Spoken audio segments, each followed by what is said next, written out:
right, awesome. Well, thank you everybody for joining. Welcome to the Local Links Mastermind. We are here to help ourselves, most importantly, but then also others. So the benefit of doing this mastermind, any mastermind, is really you get to leverage the power of groupthink and many different brains from many different backgrounds and industries, focus areas.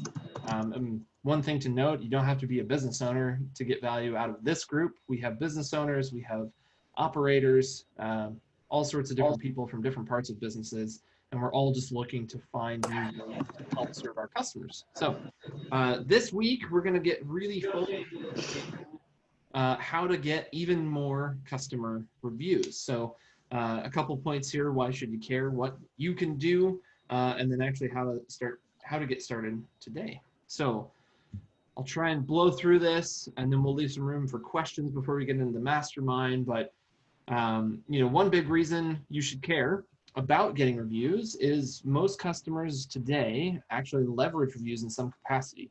So you might have seen a live stream earlier this week where we were talking about the Net Promoter Score, and a good way to talk about that is usually just talking about 5-star reviews. Everybody's doing 5 stars. Amazon, Google, Yelp, TripAdvisor, anything, they're all about those 5 stars. And in the most basic way of talking about a Net Promoter Score, NPS, is to talk about the 5-star review. So obviously the more stars you get, the better you've done for somebody. But at a quick glance, even on Amazon, the majority of shoppers on Amazon will skip over something with a 3-star or below rating. It's a really good way that customers have come to learn and trust other people for good or for bad. Doesn't really matter. But it is a great way to show social proof without having to do a whole lot of extra work. And lastly, it really makes people more sticky, makes our customers more sticky, because when they actually care enough to leave a review, they typically are that perfect customer for us that wants to come back and continue doing business with us. There are a couple caveats to that. Obviously, if someone's leaving you 1 star out of 5 stars, maybe they're not coming back. But it does give us a really good chance to help make other people sticky by answering that 1-star review in a positive way. You want to focus in on the feedback and say, thank you so much for that. We'll learn and do better next time. If it's someone just venting and blowing off steam, you still want to be positive in how you respond. You don't want to give them, you don't want to have the demon come out in you and say, how dare you give me a 1-star review. You want to be open and honest with them and say, I'm really sorry you had a bad experience. We'd love for you to come back in and give us a second chance. I guarantee we'll do better next time. Just that simple act of responding can really help make other customers more trusting in you and in your business, and give you that chance that maybe some who just saw the review wouldn't care about. So one of my mentors, Robert Cialdini, he happens to be a native here from the Phoenix area. He's actually a professor at Arizona State University, but he wrote this amazing book in the 80s and has actually continued to revise it and has written several other books along the same line, is the Principles of Persuasion. So he's a professor of psychology, and one of the well-known principles of human behavior is that when we ask someone to do us a favor, we will be more successful if we just provide a reason. People simply like to have reasons for what they do. And then one of the great documented cases that he did, he actually went out and did all of this research himself, but he would test people and say, can I cut you in line? And it would just leave it at that. And he got a very minimal response rate. I don't remember the exact percentage, but we'll go with 20% would say, yes, that's fine. When he gave the reason of because and no further explanation, he saw a lift in that, and it was about I think it was between 70 and 80% of people said that they would let him cut in line. When he further gave a more in-depth reason, he, funnily enough, saw that the percentage didn't really go up that much. So it was a very marginal increase when you actually supplied an in-depth reason of why I need to cut in line. Like, would you mind if I cut in line? I have an appointment that I need to get to. It went up only a few percent from just simply saying because. So when we ask people to do a thing for us, all we really need to provide them with is a a reason of any kind. You can say just because I'd like to get a review from you, or because we're really trying to grow our number of reviews on this channel, or because we found that our clients are much more likely to do business with us quickly if they see that other people like yourself have had a valuable experience. So, lost my cursor there. So what can you do to get more reviews? Well, the first thing is to ask. You want to make sure that you have just asked the question and given them that reason. So one of the things that we advise people to do all the time is set up some sort of system that you can introduce this process to them at every point. So if you're thinking about it from the prospect phase, where someone hasn't made up their mind to work with you or not, or buy something from you, if you just sell have a transactional business, you can prime them with, here are some examples of other people like you that have had wonderful things to say about our service or our product, or doing business with us. So that's setting them up in the early phases before they're a customer. When they become a customer, you can remind them about it and just make the simple ask and say, hey, I know we just started working together, but I'd love it if you'd leave me a review on Google or Yelp or whatever the platform is. And just remind them that it's really important for your business, because it is. And then at the end of that, working with them, whether it's the close of a sale, you've actually taken their money, or if it's after delivery of whatever that is, make the ask again and say, I've had a wonderful time working with you. I would love to work with more people like you. Would you mind leaving us a 5-star review? And be open and honest. And this is something I personally do in my business. About 3 months into every engagement with a client, when I'm doing marketing, coaching, or consulting, I ask them to leave a review. And I do it in a way that says, I'd really like you to leave me a 5-star review, but if you don't think that I or my team deserve that, please let us know that too, so we can do better for you next time. And it's really just setting the stage so that we're not seeming sleazy or like we're trying to scheme them out of something and get a 5-star review when we didn't deserve one, but really we're all providers of value to our customers. I trust that every single one of you goes into every transaction thinking, I want to provide the most amount of value to my customer today, because that's what I love doing. So I'm going out on a limb, but I think it's a worthy adventure to say everyone here serves their customers very well.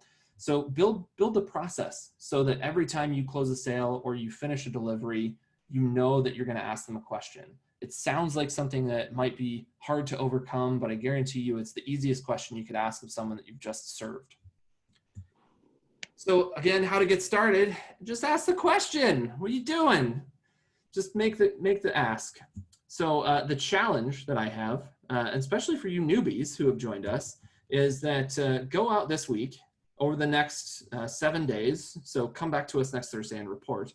But over the next 7 days, I challenge each and every one of you to ask 5 of your most recent customers for a review. You choose the channel. It doesn't matter what that is, if it's Google, if it's Yelp, if it's writing on a whiteboard outside your restaurant, whatever that is for you, however you find most value in those reviews.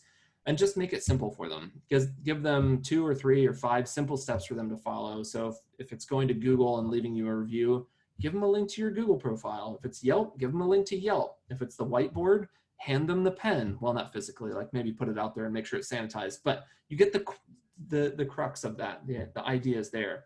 And then just pop the question, would you leave me a review? That's it. And then report back next week.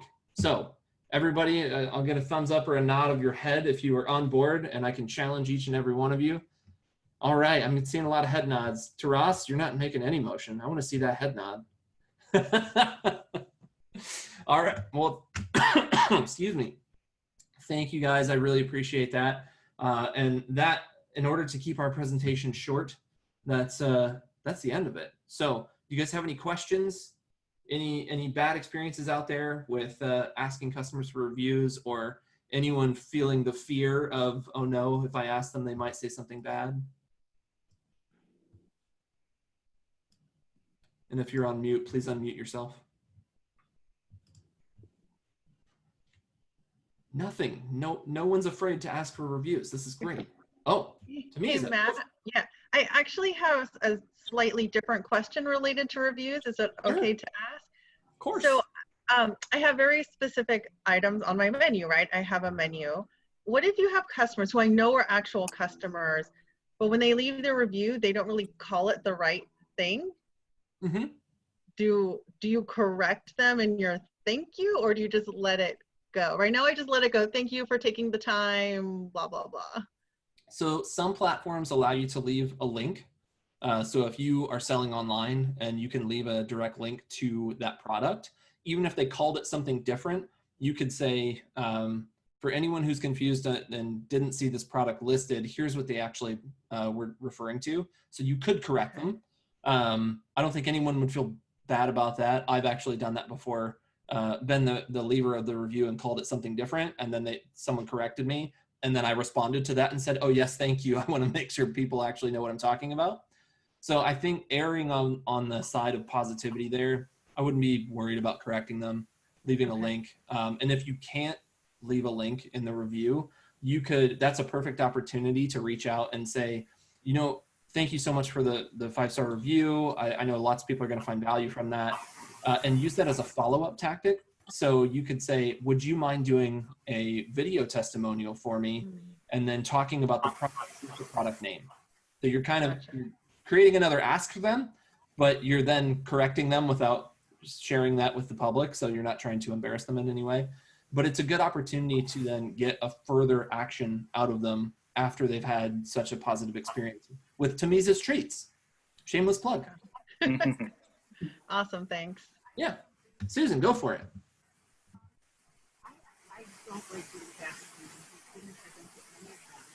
Susan, we can't really hear you. Really? Shoot. Okay. Oh, wait, now we can. You might just have to be really close. Yeah, I've got this funky thing. So I don't like to do bad reviews, but when I get them, and I don't get many, thank goodness, but when I get them, I always respond. And I have been told that I have been fired because of my response to the bad review. So I think it's really good because I was apologetic. I was mortified, and I told her that, and and I was honest. Yes, that is a perfect point to bring up, and a perfect segue into Google actually recommends doing those things. So when they're teaching people how to use their Google My Business platform, they say every time you get a review, you should respond to it. Whether it's positive, whether it's negative, you should look to build that rapport with the customer, even if they're saying, I hate you and I will never talk to you again. Politely thank them. Hey, Matt, can you clarify?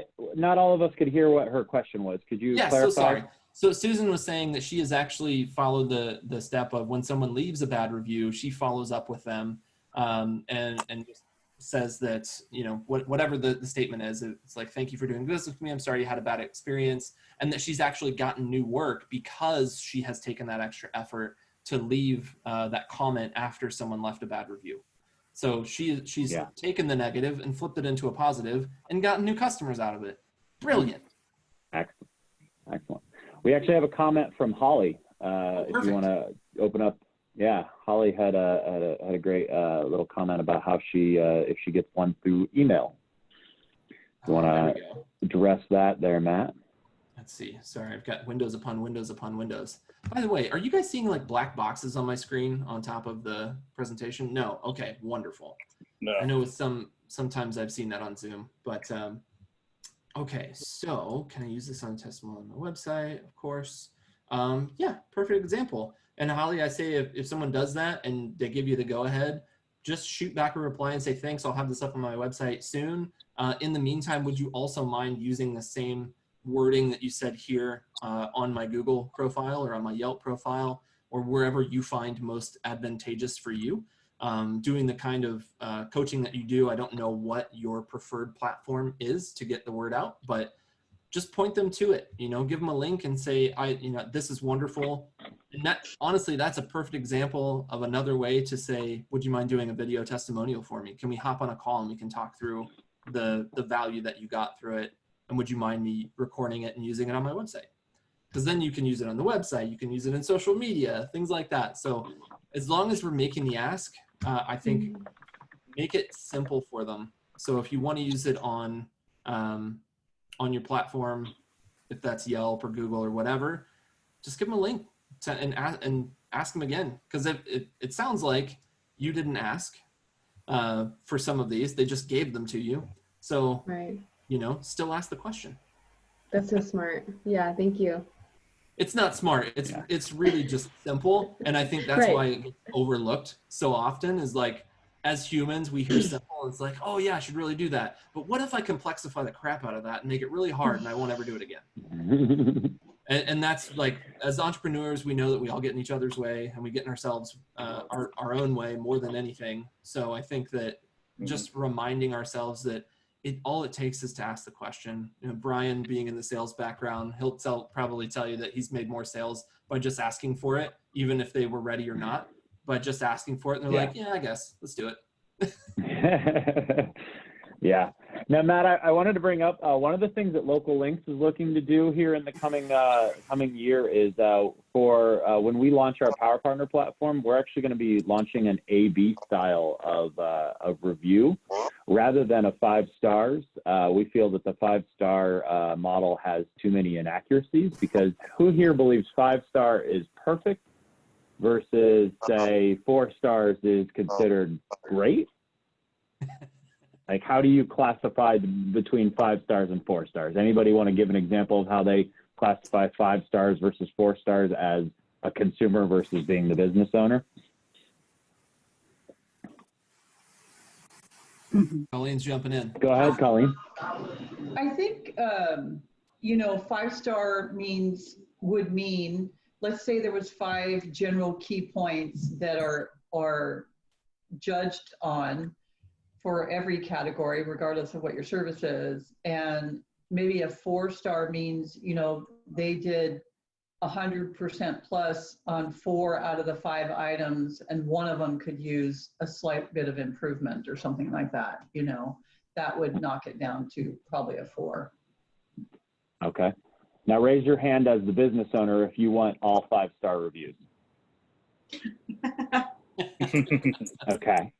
Obviously. Deb's off Now, camera. so I read an article recently, though, that customers actually do not trust a 5-star across the board set of reviews as much as they do someone who's got, say, 4.5 to 4.8. And so inherently, the 5-star in my mind is a flawed system. And so we're hoping to launch, and we're working out the kinks, but we're going to launch it in an A/B style. So whereas someone is asked, would you recommend this service? Yes or no? And if it's yes, obviously that's a positive. If it's no, is it something that did the business do something wrong, or was it just the wrong fit for you? Because oftentimes, as we all know, customers are as much a perfect fit for you as you are a perfect fit for the customer. Sometimes Gabby has said it, maybe, there's, if you like Italian food, but you're a pizza Italian food. Well, they don't serve pizza, they serve pasta. So perhaps an Italian food restaurant that is more pizza oriented could be your type of Italian restaurant. Go ahead, Robin. Jump in, Robin. Yeah, I was talking to a potential customer today, and we were talking about how, like, with our service, people are allowed to leave you reviews, but it's private. It's only between you and them, and it's not public like on Yelp.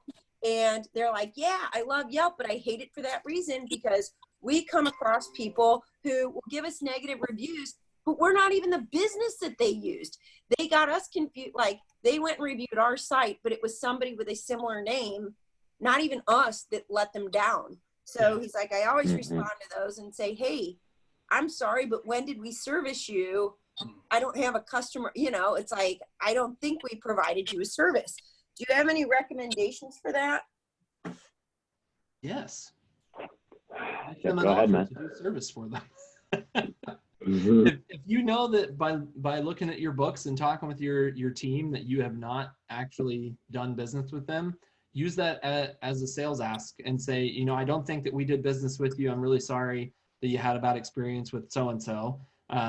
We would love to give you a discount and just give you the chance to do business with us. So why don't we just, if it's a service-based business, like, keep your margins in mind, but, offer them a discount. And if it's like if it were a restaurant, if that was the business in question, give them a free meal, that it doesn't really cost a ton of money to comp someone's meal one time.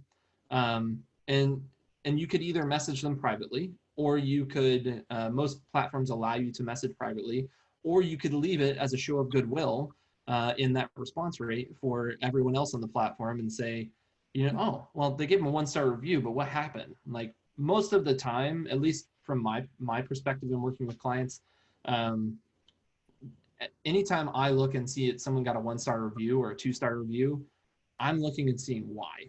Because if it's good, if it's overwhelmingly positive, to Brian's point, I'm a little skeptical, but I'm a lot less skeptical than if it's a series of 1 or 2-star reviews, or if it's worse, if it's a series of like 4 and 5 stars, but then there's the outlier of the 1. I want to know what that 1 was, because I've had a really interesting experience with a client, barbershop, in the past, my barber, near and dear to my heart, but they're in a very small area with like 7 or 8 other barbershops, and one of them in particular went around leaving really terrible reviews and fake pictures of the bad haircuts that they would do. Yeah, it is terrible. I could read your lips on that one. But so one, bad practice, so I completely understand that. But I gave the same advice that I was giving just now to my barber, and he ended up getting 20 new clients that week because of the way he responded to that. So just going back to what Susan was saying, like, just use it as a positive, you know, flip it over, ask them to come do business with you, even if you know they were a customer and they didn't get it. Perfect opportunity to say that, you know, we're really sorry that you had a bad experience. Why don't you come back in? We'll completely comp everything, but we'll make sure that you're really happy before you leave. And sometimes, I mean, that same experience has happened with my barber as well, where they were trying a new barber out. He did a really terrible job, and they actually let him go before they got the review that same day. But they got the review, they got him to come back in. The owner of the shop did the haircut himself, and they actually ended up getting a video testimonial that they were able to post on Facebook out of that. So it's just all in how you approach it. You know, if you go in with the positive intent, you're more than likely going to get a positive response out of it. Yes, go for it. Yeah, just talking about giving out links. Yelp is one you kind of have to watch out for, you know, because we're talking about Yelp and how they can screw things up. Yelp has actually told me that when you send a link to someone and ask them to write a review, their little bots go all around like this and go, oh, that's not a real review because they asked, they begged, they cajoled, they gave them, they paid them. Yeah. I at one point had almost 60 5-star reviews on Yelp, and I now have showing 27 or 28 with over 30 being filtered because their bots went, we don't know if these are real. I can back up every one of those reviews with a client, with a contract, and with videos that are up online.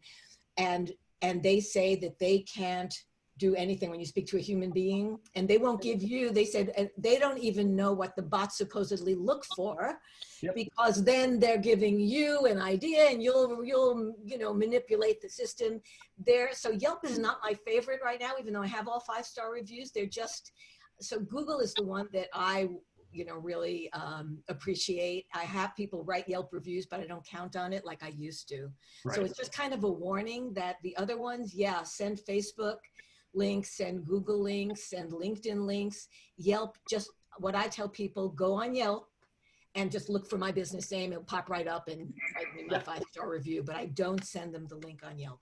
Perfect tip there, Bonnie. And that's exactly what I have instructed my clients to do too. And I had a friend who worked for Yelp, and he actually told me a good way to get around that is by just send them a link to yelp.com with those instructions, search for the business name. And you can even tell them in the email, you could say, here's a link to Yelp. Step 2 is search for this exact thing, because you know that's what your business name is on Yelp. And then log in as a registered user of Yelp. And this is the very key instance, because if you're not a registered user of Yelp, your review will not count. It will go in that filtered view and nobody will see it.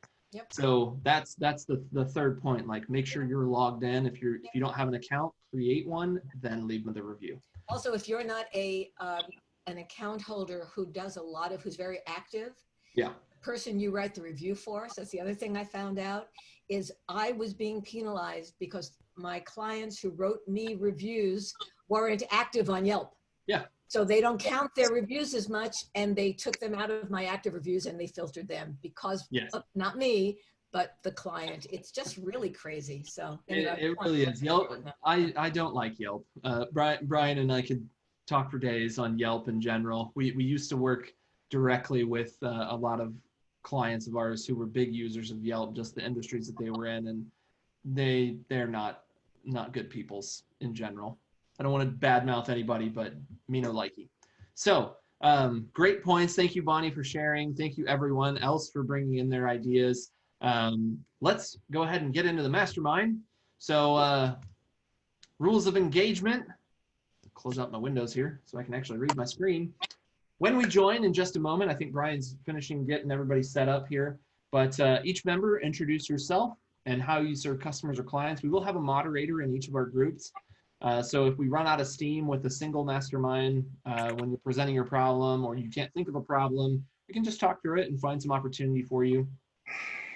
So the group leader will help guide the conversation, pull more value out of those 10 minutes for each of you. And then at the end of the breakouts, we'll return back to the main session, and we usually ask for just one takeaway. It can be from the group. If you've got multiple in the group, we can just go by one by one and make sure that everybody has understood the value that you got or that you heard for someone else. And we do that just because we have to break into smaller groups so that everybody gets 10 minutes, but we like to bring that added value back if we can. So everybody clear on the rules of engagement? Yep. Nods, thumbs ups. Love it. Love it. Perfect. Thank you. All right, Brian, are we ready to go? 1 minute, he's saying. He's on mute. 1 minute. All right, while he's doing that, what was the ask of everybody? 5 clients? 5 clients. 5 clients for reviews? 5 clients for reviews. All right, wonderful. All right, Brian's giving me the thumbs up now. So we should see the invitation on the screen. If you will join your breakout room, we'll get started in the mastermind. Let our group by default, I guess.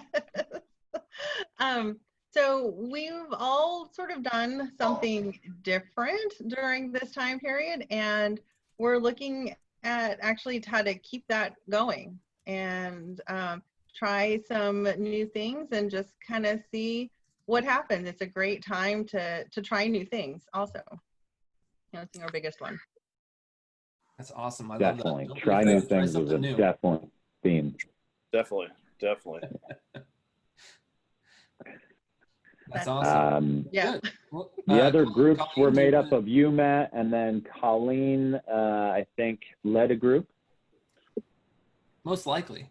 Colleen, what do you think take away from your group? Hi, everybody. Let's see. We were actually doing some out of the box. What are other things we could be doing with the business that we're not doing right now?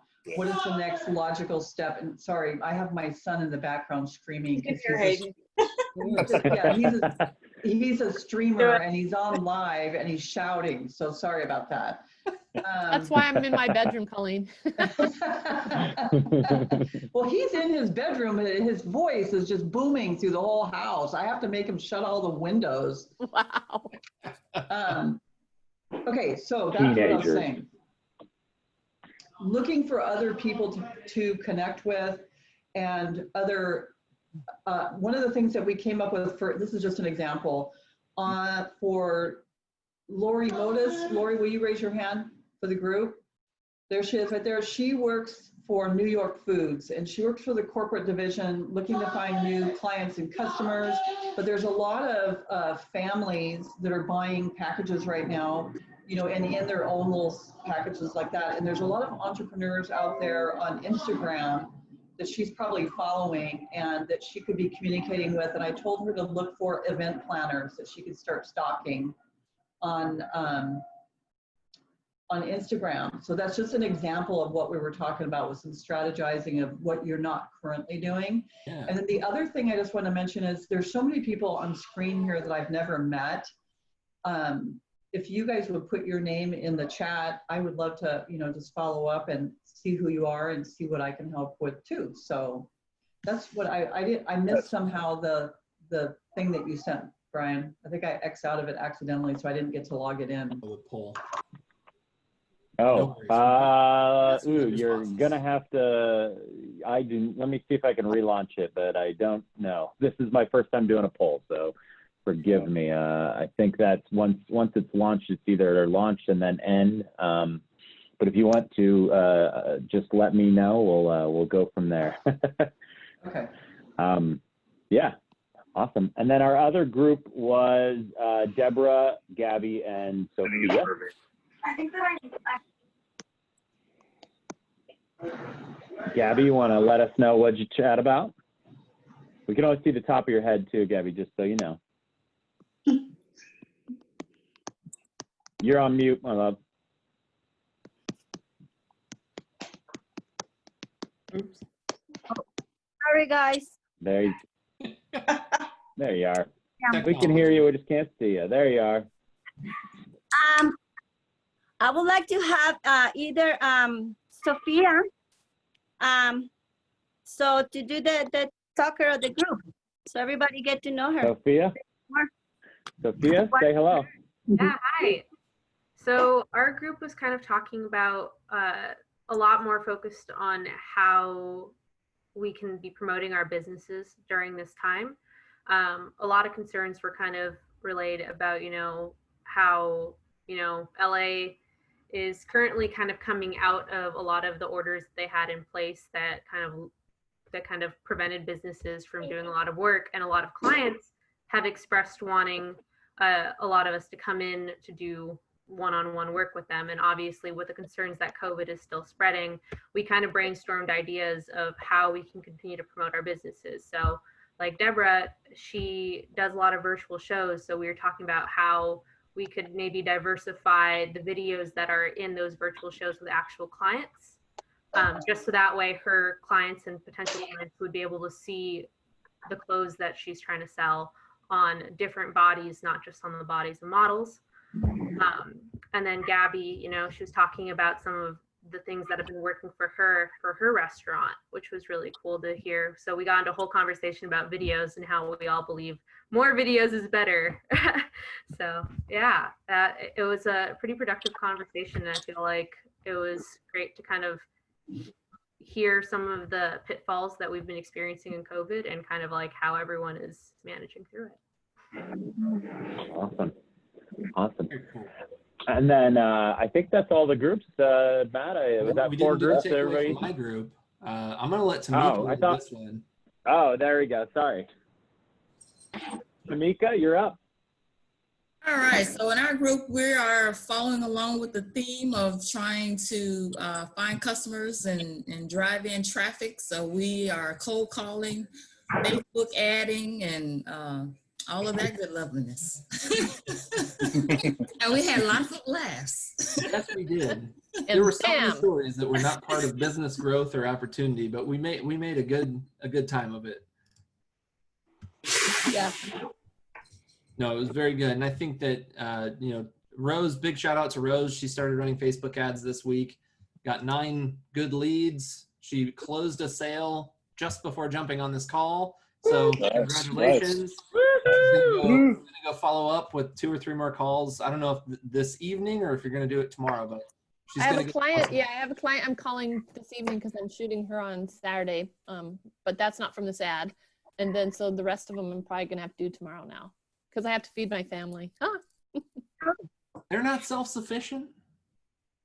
Oh yeah, I have a 15-year-old. He turns around to me yesterday and he says, I can't get the popcorn bag open. How do you open the popcorn bag? I'm like, I have failed you. You're 15 years old and you can't even open a bag of popcorn. Not just you. Society as a whole, school, they taught him not to run with scissors, but they didn't teach him how to use them. Right. Kids today. No, but thank you, everybody. Brian, you're on mute if you wanted to chime in. No, you don't want to chime in? I'm good. We should probably wrap up. And we're at 6 o'clock. Yes. Thank you all for joining us. Great to see you all. Yay! All right, yeah. And I did want to note, for everybody, Deb Hines right here, who's in the middle of my screen, is going to be joining us next Thursday and discussing financial. She's a financial planner, wealth manager. And so, Deb, did you want to mention anything that you may be talking about next week? I'm going to keep it a surprise. I don't want to. There you go. Keeps us coming back. And make sure to join us. Make sure to join us on Facebook for our live stream on Monday. We'll be chatting with Deb, and it should be exciting.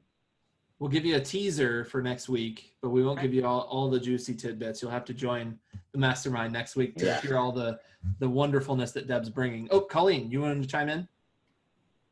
You're on mute. Sorry. I just want to say, Matt and Brian, thank you very much for doing all this for everybody. And I think you should challenge everybody that's on this screen to bring one friend next week. Good reminder. Excellent. You're all challenged. To the punch I'm there. just doing a circle now on my screen. Well, first of all, bring yourself back, because that's really important for us. We love seeing all of you more than once. Yes. But then also, we'll challenge you. Oh, thank you, Brian.